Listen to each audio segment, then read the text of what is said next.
আচ্ছা ভাই, আমাদের হচ্ছে আপনারা দেখছেন যে 23 তারিখ থেকে আমাদের যে ট্রাকের মাধ্যমে ত্রাণ বাংলাদেশের বন্যা কবলিত যে জেলাগুলো সেই জেলাগুলোতে পাঠানোর যে কার্যক্রম সেটি চলছে। আসলে আমি যদি ধরেও নিই, আসলে আমাদের বিভিন্ন জায়গা থেকে প্রশ্ন আসছে বা চাহিদা আসছে যে আমাদের এই গ্রামে যাচ্ছে না, এই গ্রামের এই অংশে যাচ্ছে না, কিংবা এই ইউনিয়নে এখনো যায়নি।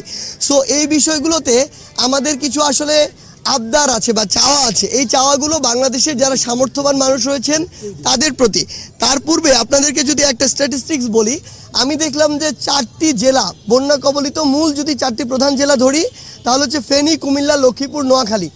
এই 4টি জেলায় গ্রাম রয়েছে প্রায় 6300। এখন 6300 গ্রামের মধ্যে আমি যদি একটা গ্রামে একটা ট্রাকে আমি ধরছি অ্যারাউন্ড 700 থেকে 1000 খাবার যায়।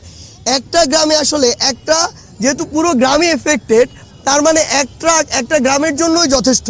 মানে একটা গ্রামে আমার এক ট্রাকের বেশি হলে আরো ভালো, এরকম একটা অবস্থা। সো আমি যদি একটা গ্রামে একটা ট্রাকও পাঠাই, তার মানে আমার এই 4টি জেলাতে 6300 ট্রাক আমার ত্রাণ পাঠাতে হবে, খাবার পাঠাতে হবে।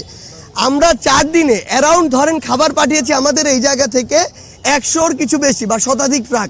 তার মানে এভারেজ প্রায় 6200 গ্রাম, বা ইভেন আমি যদি ধরি 6000 গ্রামে ট্রাক যে যাওয়ার বিষয়টি আলাদা আলাদা 6000 ট্রাক আমার প্রয়োজন।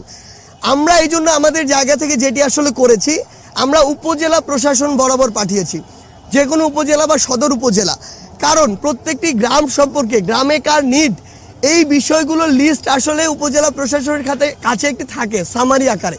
সো তাদের কাছে পাঠিয়েছি এ কারণে যে ওই প্রত্যেকটি এরিয়া ইন্ডিভিজুয়াল চেনা আমাদের জন্য টাফ, এক। দ্বিতীয়ত, ওই উপজেলার কোন রাস্তাগুলোর কি অবস্থা, সেই জায়গাগুলোতে আমাদের এই ট্রাকগুলো নিয়ে যাওয়া আমাদের জন্য অনেক বেশি সমস্যা।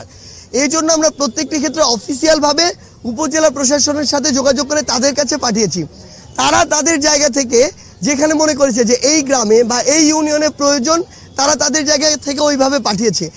আমি আপনাকে শুধু গ্রামের স্ট্যাটিস্টিক্স দিয়ে এটি বুঝালাম যে আমি যদি এক গ্রামে একটি করে পাঠাই, তারপরও আমার অ্যারাউন্ড এরকমই হবে, মোর দেন 50% বা তারও বেশি জায়গা আসলে পৌঁছাবে না।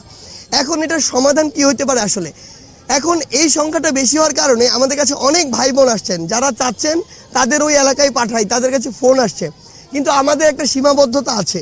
এই টিএসসি বা ঢাকা বিশ্ববিদ্যালয় থেকে একদিনে এভারেজে 20টা বা 25টা ট্রাক যদি যায়, এটা দিয়ে পুরোটা কমপ্লিট করা পসিবল না।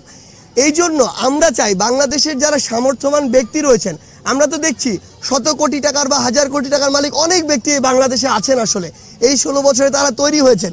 তো তাদের আমাদের জায়গা থেকে আমরা রেসপেক্টফুলি প্রথমে আহ্বান জানাচ্ছি। এই টাকা কিভাবে হয়েছে এটা আমরা প্রশ্ন করতে চাই না আপাতত, এটা নিয়ে আমরা একসময় কথা বলবো। কিন্তু আপাতত তাদেরকে রেসপেক্টফুল জায়গা থেকে একটা কথা বলি, আপনাদের জায়গা থেকে ব্যক্তিগত উদ্যোগ দিয়ে আসলে গ্রাম ধরে ধরে এই জায়গাগুলোতে বা ইউনিয়ন ধরে ধরে ত্রাণ পাঠানোর ব্যবস্থা করা উচিত। মানে দেশ